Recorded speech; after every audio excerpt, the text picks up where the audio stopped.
Number 1 that is unit first का ए sexual reproduction. तो मैंने आपसे पहले डिस्कस किया था कुछ टॉपिक जो डिस्कस किए थे हमने, दैट इज बाइनरी फिशन, उसके बाद दूसरा था मल्टीपल फिशन,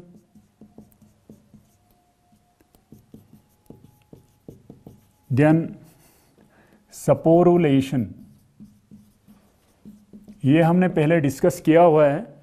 इसको कंटिन्यू करते हुए आज हम टॉपिक पढ़ेंगे दैट इज कुछ एसेक्सुअल रिप्रोडक्शन के टाइप्स पढ़ेंगे। उसमें पहला जो हमारा आएगा वो है बडिंग, दूसरा जो होगा दैट विल बी गेमूल फॉर्मेशन,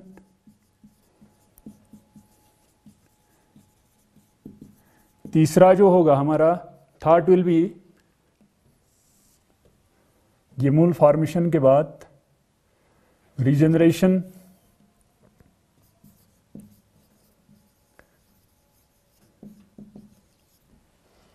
ठीक है। तो ये कुछ टॉपिक्स है जो हमें डिस्कस करना है अभी। तो सबसे पहले जो हम डिस्कस करेंगे दैट विल बी, वो क्या होगा, वो होगा बडिंग, ठीक है। तो बडिंग आप जानते हो, budding is shown by invertebrate phyla such as, कुछ स्पॉन्जिस में, सपोज कुछ स्पॉन्जिस हैं हमारे पास, ठीक है, या दूसरा हमारे पास सिलेंट्रेट्स है। सिलेंट्रेट्स में बेस्ट एग्जाम्पल जो दिखाया गया दैट विल बी हाइड्रा, हम यहाँ पर डिस्कस करेंगे, ठीक है। तो पहला जो हम डिस्कस करेंगे यहाँ पर हाइड्रा के बारे में कि कैसे बडिंग होता है। तो व्हाट इज बडिंग, होता है क्या है एक्चुअली, तो बड क्या होता है, it's an out growth on the body, it is also known as external budding. Budding को हम यहाँ पर क्या कहते हैं, पहला हमारा external budding.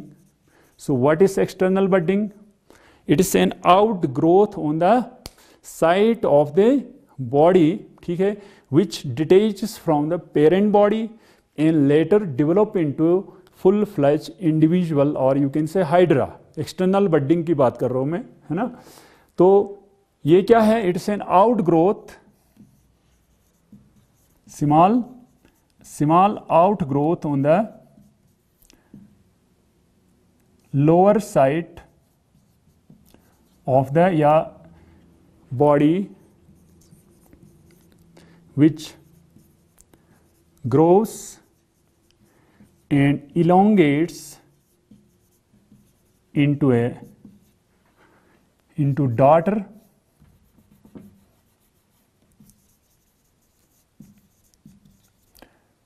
individuals, or you can say daughter hydra, for example in case of hydra, ठीक है। तो हाइड्रा में क्या होता है, सबसे पहले the cells involve in the budding और द रीजनरेटिव सेल्स, वो क्या होते हैं, रीजनरेटिव सेल्स, ये स्पेशलाइज्ड इपिथेलियल सेल्स होते हैं। ये इपिथेलियल सेल्स क्या होते हैं, एक जगह में स्मॉल एक पॉइंट पे, आप कह सकते हो एक पॉइंट पे ये मल्टीप्लाई होते हैं, ठीक है। They divide and redivide, divide and redivide, ठीक है, और and form a small bud and small outgrowth called as bud. उसको हम क्या कहते हैं, उसको बड कहते हैं, ठीक है। उसके बाद वो बड क्या होता है, वो एलोंगेट होता है, ग्रोथ होता है, उसके बाद वो एलोंगेट होता है, it develops, it elongates and develops, फिर उसके बाद it develops tentacles around the mouth, mouth के इर्द गिर्द वो टेंटिकल्स डेवलप करते हैं। उसको हम माउथ को क्या कहते हैं, यहाँ साइटोस्टोम भी कहते हैं, साइटोस्टोम, ठीक है। तो मैं आपको एक डायग्राम के जरिए समझाऊंगा कि बडिंग होता क्या है। For example we have this hydra,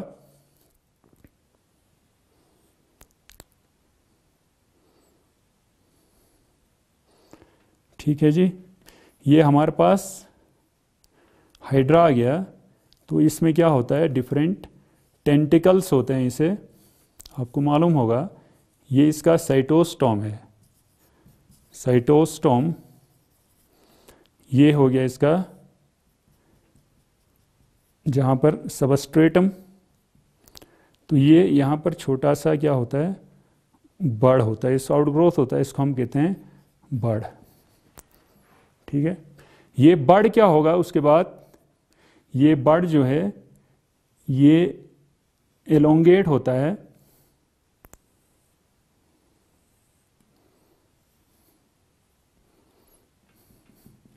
the बड़ एलोंगेट्स,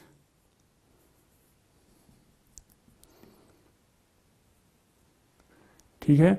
उसके बाद ये बड़ पहले क्या डेवलप करता है, साइटोस्टोम, ये एलोंगेशन, इसको हम कहते हैं इस एलोंगेशन प्रोसेस, एलोंगेट होने को कहते हैं एलोंगेशन।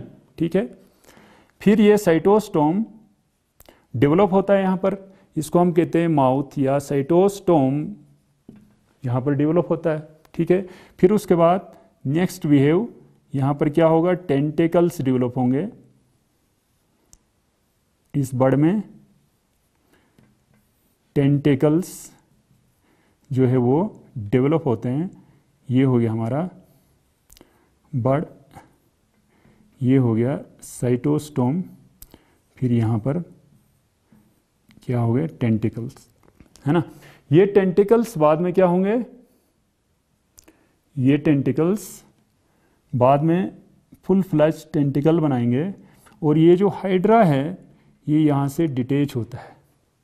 ठीक है, यानी कि ये the connection between the daughter hydra, ठीक है, जो यहाँ पर एलोंगेट हो रहा है ना, और जो पेरेंट बॉडी है, द कनेक्शन इज क्या होता है, वो डिसकनेक्ट होता है पेरेंट बॉडी से, and it detaches from the parent individual, और क्या बनाएगा, ये एक फुल फ्लैश हाइड्रा बनाएगा।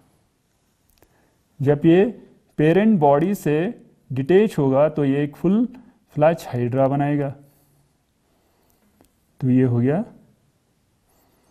Full flash hydra. ठीक है, तो ये हो गया डॉटर हाइड्रा। ठीक है, तो the elongated bud detaches from the parent body, ठीक है, and develops into daughter hydra। ये हो गया आपका external budding in case of hydra. ठीक है, तो दूसरा हमारे पास एक और एग्जाम्पल है, वो है आपका इंडोजीनियस बडिंग, इसको हम कहते हैं एक्सोजीनियस बडिंग। दूसरा हो गया इंडोजीनियस बडिंग और गेमूल फॉर्मेशन।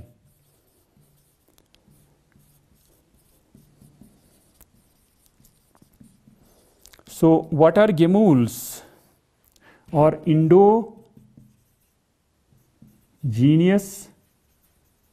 बडिंग और इंडोजीनियस बर्ड्स भी कहते हैं इनको। ठीक है, तो गेमूल्स बनते कहाँ हैं? Gemmules are formed during unfavourable conditions in case of fresh water sponges. कहाँ पर बनता है? फ्रेश वाटर स्पॉन्जेस में। ठीक है, ड्यूरिंग कब? Unfavourable conditions.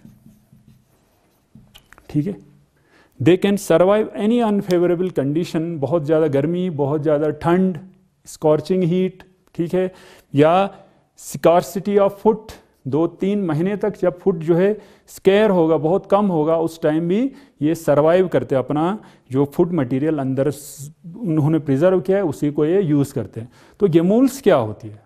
So gemmules are asexual reproductive bodies which are formed in the fresh water sponges. These are also called endogenous budding in case of sponges. ठीक है, सभी स्पॉन्जिस में ये बनता नहीं, सिर्फ फ्रेश वाटर में बनता है ना। Example we have spongilla. क्या है हमारे पास? स्पॉन्जिला है। ठीक है, तो ये होता क्या है, मैं आपको पहले एक डायग्राम बनाता हूँ, फिर मैं आपको अच्छी तरह समझाऊंगा। तो ये जो डायग्राम देखो यहाँ पर, सपोज वी हैव, ये हमारे पास है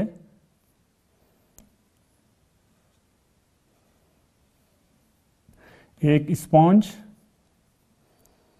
ये हो गया आपका स्पॉन्ज के अंदर जो गेमूल बन रहा है,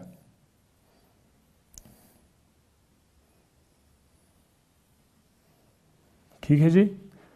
तो यहाँ पर जो अंदर है, इसके अंदर क्या बनता है, इसको हम माइक्रोपाइल बोलते हैं। और जो अंदर सेल्स हैं, सेल्स के अंदर थोड़ा बहुत हमारे पास स्पिक्यूल्स भी होते हैं, मैं बनाऊंगा यहाँ पर, फिर आपको समझाऊंगा भी।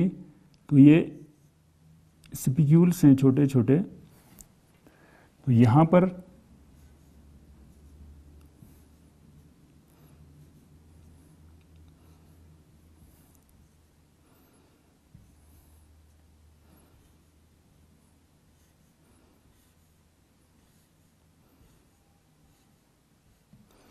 ये है स्पिक्यूल्स, ठीक है।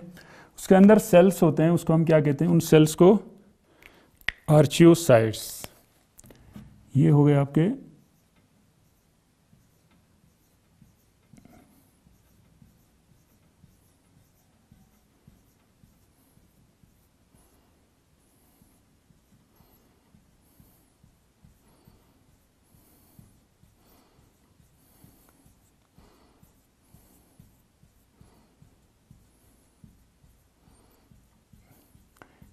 ये है, इसको हम कहते हैं आर्चियोसाइट्स।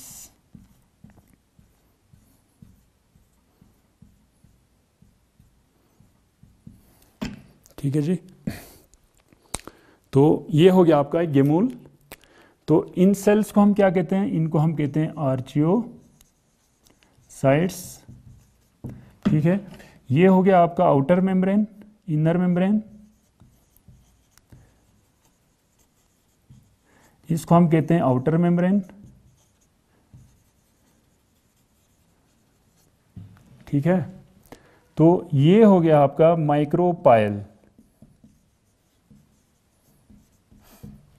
ठीक है जी। ये हो गया आपके स्पिक्यूल्स, ये हो गया आपके मोनोएक्सॉन स्पिक्यूल्स, मोनोएक्सॉन स्पिक्यूल्स, ठीक है। तो यहाँ पर क्या होता है, ज्यूरिंग अनफेवरेबल क्लाइमेटिक कंडीशंस जो स्पॉन्ज होता है वो सरवाइव नहीं कर सकता है, ठीक है।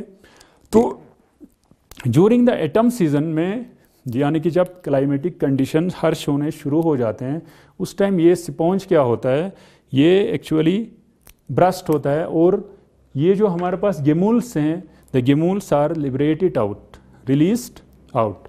सो गेमूल्स क्या होते हैं, ये बनते कैसे हैं, these are formed by a number of cells known as archaeocytes, उनको हम कहते हैं आर्चियोसाइट्स, ठीक है। आप जानते हो कि स्पॉन्ज में सेलुलर ग्रेड ऑफ ऑर्गेनाइजेशन होता है।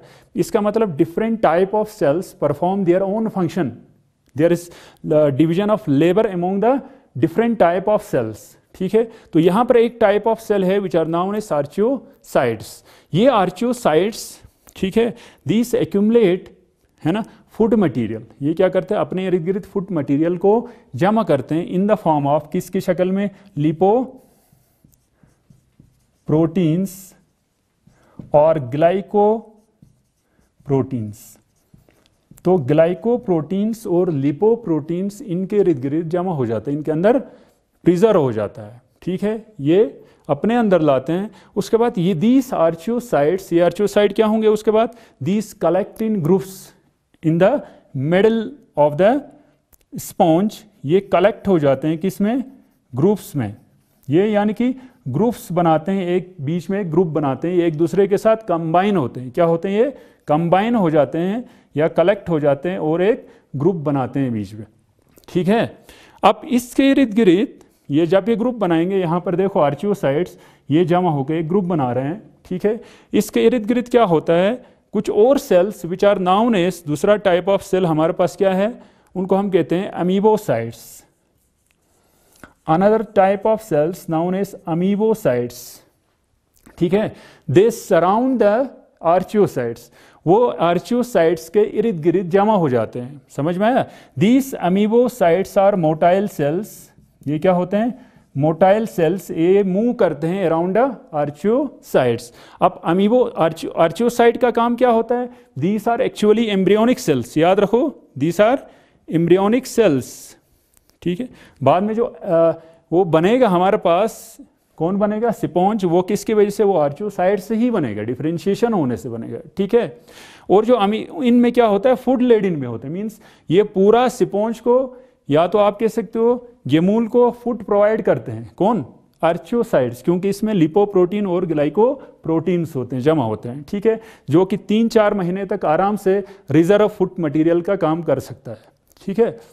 उसके बाद ये जो अमीबोसाइट्स है ये सराउंड करते हैं किसको, आर्चियोसाइट्स के इर्द गिर्द, और क्या बनाएंगे, एक मेम्ब्रेन सिक्रीट करते हैं, क्या करते हैं, they secrete A double membrane around किसके इर्द गिर्द, फुट लेडिन आर्चियोसाइट्स, ठीक है, उसके इर्द गिर्द ये क्या करते हैं, डबल मेम्ब्रेन सिक्रीट करते हैं, और जो डबल मेम्ब्रेन होगा दैट विल प्रोवाइड प्रोटेक्शन, ठीक है, फ्रॉम डेसिकेशन और फ्रॉम द प्रीडेटर्स, ठीक है ना, और ये हार्ड एंड टफ होता है ना। तीसरा type of cell we have, तो कौन सा होते हैं, तीसरा टाइप यहां पर ये देखो हमारे पास, वो है सेक्लेरोब्लास्ट सेल्स, ठीक है। द सेक्लेरोब्लास्ट सेल्स का काम क्या होगा, वो करते हैं एक्चुअली सेपिक्यूल्स रिलीज करते हैं, उनका काम क्या है, दे रिलीज द सेपिक्यूल्स, यानी कि स्केलेटन, सेपिक्यूल्स क्या होते हैं, they act as skeleton which are secreted between the outer membrane and the inner membrane, ठीक है। आउटर और इनर मेम्ब्रेन के बीच में क्या करते हैं, सेपिक्यूल्स जो है सिक्रीट करते हैं। आप जानते हो सेपिक्यूल्स जो होती है ये एक्सोस्केलेटन या इंडोस्केलेटन का काम करती है, किसमें, स्पॉन्ज में स्केलेटन का काम करती है, और इसको ये क्या करती है, प्रोटेक्शन करती है सेपिक्यूल्स, ठीक है। तो स्पेशली क्या करते हैं ये लोग, ये हमारे पास 2 टाइप ऑफ सेपिक्यूल्स हैं, एक को हम बोलते हैं मोनो एक्सॉन सेपिक्यूल्स, दूसरे को बोलते हैं हम एम्फीडिसिक्स। मोनो एक्सॉन में क्या होते हैं, दोनों एंड्स बराबर होंगे, इसे ये हो गया मोनो एक्सॉन, और एम्फीडिसिक में क्या होता है, दोनों साइड में यानी कि 2 एंड्स में इस तरह के डिस्क लाइक स्ट्रक्चर होते हैं, जिसको हम कहते हैं एम्फी, मीन्स बोथ एंड्स में डिस्क लाइक स्ट्रक्चर होते हैं, इसको हम कहते हैं एम्फीडिसिक्स, ठीक है। ये हो गया मोनो एक्सॉन सेपिक्यूल्स। तो 2 टाइप ऑफ सेपिक्यूल्स जो है यहाँ पर बनती है, स्पेशली यहाँ पर हमारे पास मोनो एक्सॉन सेपिक्यूल्स जो है they are formed between the outer and inner membrane, ठीक है। और एक यहाँ पर क्या होता है, दूसरा एक माइक्रोपाइल होता है, एक ओपनिंग होता है जिसको हम कहते हैं डिस्टल एंड में ऊपर वाला, जिसको हम कहते हैं micropyle. It is an opening on the distal end, और यू कैन से माउथ की तरह होता है ओपनिंग, और यहाँ से क्या होता है, ज्यूरिंग जब फेवरेबल कंडीशंस वापस आएंगी तो सेल्स यहाँ से बाहर निकलते हैं माइक्रोपाइल से, the cells squeeze out from the micropyle, ठीक है। अब देखो ये जो है एक ओवरऑल हमारे पास एक क्या बन गया, गेमूल बन गया। तो जब गेमूल कब रिलीज होगा, जब एटम सीजन आता है, ठीक है, उस टाइम ये जो स्पॉन्ज है इट ब्रस्ट्स, क्योंकि it cannot withstand the unfavorable climatic condition, so the sponge bursts, sponge क्या होगा, burst होगा, and the gemmules are liberated, ठीक है, on the bottom of the pond, fresh water bottom में क्या होता है, gemmules जो है secrete होते हैं, वहाँ पर release होते हैं, पूरी तरह scattered होते हैं, और वो survive करते हैं जब तक कि favorable conditions नहीं आएंगे। जब favorable condition वापस आएंगे तो favorable condition आने के बाद ये जो है क्या करेंगे, it develops into a full-fledged sponge या freshwater sponge। example we have spongilla, कब, जब favorable conditions वापस आएंगे, ठीक है। तीसरा टाइप है fragmentation और regeneration। so what is fragmentation and regeneration? fragmentation का मतलब होता है जब एक पार्ट ऑफ द बॉडी ठीक है, या different parts of the body breaks down, टूट जाते हैं, है ना, इनटू डिफरेंट पीसेस और ए सिंगल पीस, ठीक है, in the single piece which was broken down, ठीक है, या which was injured, it regenerates, ठीक है, it means the organism regenerates its own lost part, जो लॉस्ट पार्ट था उसको दोबारा से वापस रीजनरेट करता है। तो जो टूट गया, एग्जाम्पल डिफरेंट फ्रेगमेंट्स में, फॉर एग्जाम्पल वी हैव सिपोंज, वो सिपोंज क्या होता है, अलग अलग फ्रेगमेंट्स में आप टुकड़े टुकड़े करोगे, हो गए बिकॉज ऑफ मैकेनिकल इंजुरी, है ना, उसके बाद हर एक जो टुकड़ा है, मीन जो टुकड़े हो गए, दैट इज कॉल्ड फ्रेगमेंटेशन, उसको हम क्या कहेंगे, fragmentation, and the formation of each and every part of the body और द फॉर्मेशन या regeneration of new organism is called regeneration, उसको हम क्या कहेंगे, regeneration. So we have specialized type of cells which regenerate the lost part, ठीक है, दो specialized parts और regenerative cells are called totipotent cells, ठीक है, उन टोटिपोटेंट सेल्स से क्या होता है, दोबारा से न्यू ऑर्गेनिज्म रीजनरेट होता है ना। So we have fragmentation and regeneration. So what is regeneration? यानी पार्ट और, ठीक है, यानी सपोज कोई भी ऑर्गेनिज्म ब्रेक्स डाउन, ठीक है, और लॉस्ट होगा, it is reformed or regenerated into a complete organism is called regeneration, ठीक है। तो रीजनरेशन में फॉर एग्जाम्पल हमारे पास क्या है, example we have protozoan, some protozoans, we have some sponges, we have some flatworms like planaria, ठीक है जी, planaria, और we have some echinoderms, example seed stars और starfishes, ठीक है। तो इनमें क्या होता है, रीजनरेटिव पावर होता है, ठीक है। तो फॉर एग्जाम्पल कुछ स्पेशल सेल्स होते हैं, मैंने पहले बताया आपको, वो स्पेशल सेल्स को हम क्या कहते हैं, टोटिपोटेंट या सिटम सेल्स या टोटिपोटेंट सेल्स, वो सेल्स में रीजनरेटिव पावर होता है, ठीक है। For example in case of हमारे पास प्लेनेरिया है,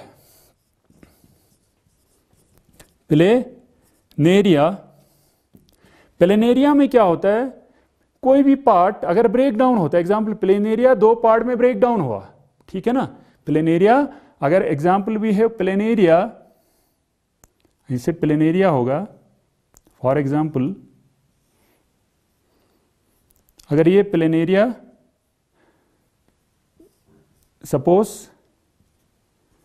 यहां से दो पार्ट में ब्रेक डाउन होता है या मैकेनिकल इंजरी की वजह से, उसके बाद ये जो प्लेनेरिया है ये क्या होता है, ये दो हिस्से बन गए इसके, एक हिस्सा ये बन गया, दूसरा हिस्सा इसका क्या बना, ये बना, ठीक है, टू पार्ट्स में ब्रेक डाउन हुआ।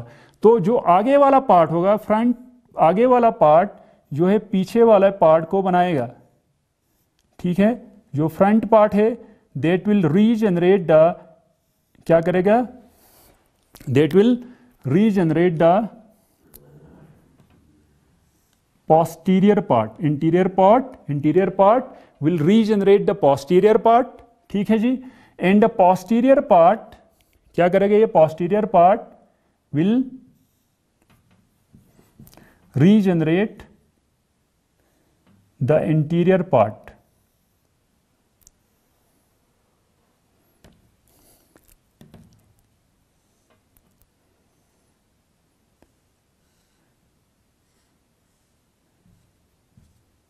ठीक है।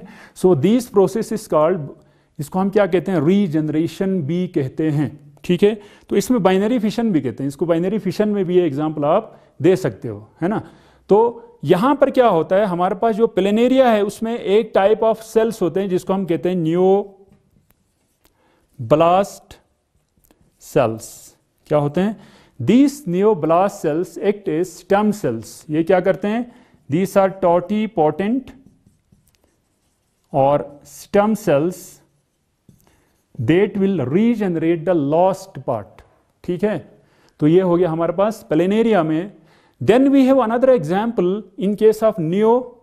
फॉर एग्जाम्पल दूसरा हमारे पास क्या है? ओपेलिना है।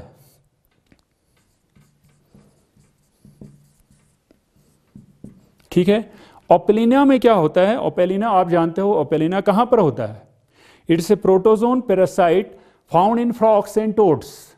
फ्रॉक्स और टोड्स के अंदर ओपेलिना होता है। ठीक है, वो ओपेलिना में क्या होता है? वहां पर एक प्रोसेस होता है जिसको हम कहते हैं प्लाज्मोटोमी। प्लाज्मोटोमी। प्लाज्मोटोमी का मतलब हो गया कि जो प्लाज्मा मेम्ब्रेन है वो डिवाइड होता है। ठीक है, इनटू किस में? डिफरेंट फ्रेगमेंट्स में, सेगमेंट्स में जो है पीसेस में डिवाइड होता है। कौन? साइटोप्लाज्म, याद रहो। उसके बाद न्यूक्लियस जो ऑलरेडी डिवाइडेड था वहां पर, वो न्यूक्लियस क्या होगा? वो न्यूक्लियस डिस्ट्रीब्यूट होता है between the cytoplasmic pieces and each piece of the cytoplasm regenerates a new Opalina, daughter Opalina. ठीक है, तो मैं आपको यहां पर for example we have this Opalina. हमारे पास ये ओपेलिना है एग्जांपल। ठीक है जी, ये हो गया यहां पर बहुत सारे ऑलरेडी स्कैटर्ड न्यूक्लियाई, है ना। उसके बाद क्या होता है? ये जो ओपेलिना है ये यहां से डिवाइड होना शुरू होता है। ओपेलिना में यहां पर जो हमारे पास साइटोप्लाज्म है ये डिवाइड होना शुरू होता है इस तरह। एक मिनट,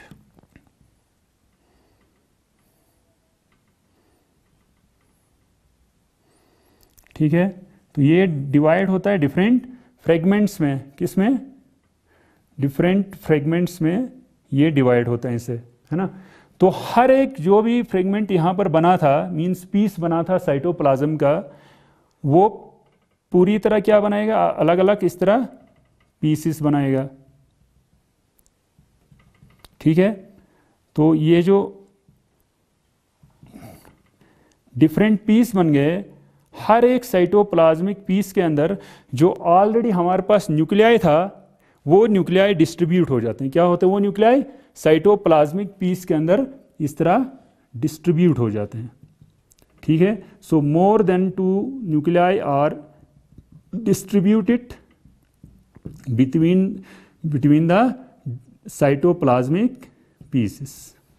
ठीक है, so each one of these cytoplasmic piece form से क्या बनाएंगे? New Opalina. ठीक है, so this process is called, इसको हम क्या कहते हैं? प्लाज्मोटोमी। यानी कि कैरियोकाइनेसिस से पहले जो है क्या हो रहा है? यानी कि न्यूक्लियस डिवाइड होने से पहले जो है साइटोप्लाज्म जो है डिफरेंट पीसेस में डिवाइड हो रहा है, और हर एक साइटोप्लाज्म में जो ऑलरेडी डिवाइडेड न्यूक्लिया है वो डिस्ट्रीब्यूट होते हैं बाद में। ठीक है, तो एक एक साइटोप्लाज्मिक पीस बाद में क्या बनाएगा? एक न्यू स्पीशीज बनाएगा, यानी कि सॉरी न्यू ओपेलिना बनाएगा। ठीक है ना, इसको हम कहते हैं प्लाज्मोटोमी, है ना। तो तीसरा हमारे पास एग्जाम्पल है, वी हैव स्टारफिश। तो स्टारफिश में आप जानते हो, फॉर एग्जाम्पल स्टारफिश जो है उसमें क्या होता है? वो पेंटागोनल सिमेट्री होती है ना, यानी कि 5 आर्म्स होते हैं इसे। ठीक है, अगर कहीं accidentally because of some mechanical force one of the arm breaks down, अगर इसमें कोई एक आर्म टूट जाता है तो क्या होगा? एक आर्म क्या हुआ? इसका टूट गया। सपोज ये आर्म यहां से टूट गया, तो हर एक आर्म जो टूटा हुआ आर्म है वो यहां पर एक छोटा सा डिप्रेशन बनेगा। ठीक है, तो ये टूटा हुआ आर्म क्या करेगा? ये स्टारफिश एक नया आर्म जो है रीजनरेट करेगा। क्या करेगा? एक नया आर्म जो है रीजनरेट करेगा, ठीक है।